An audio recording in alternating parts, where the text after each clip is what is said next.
About how long now have you been doing this?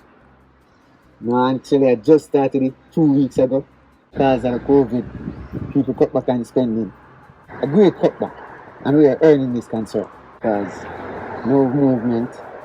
And I come up, if I try and come out for like a few hours before 12 o'clock, I guess I won't be seeing people because not many people going to be traveling. So basically, they tell you like, affect me in a negative way, yeah, because I got the stuff put down and you know they can be spoiled. You know what I mean? After a certain time, depends on how long problem and stuff like that. Because like all the green banana that we like end up start getting dark or start ripening. And you know what I mean? They're not ripening bananas.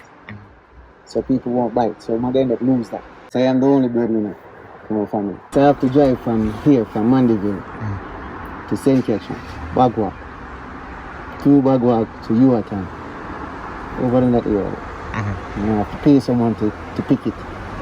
And I have to pay the person, I have to buy it from the person who's selling it. You know what I mean? But I have to just observe protocol because even though it is affecting me in a negative, I have to just observe because if I don't do it, then I can just get in some sort of trouble and stuff, and I don't need that.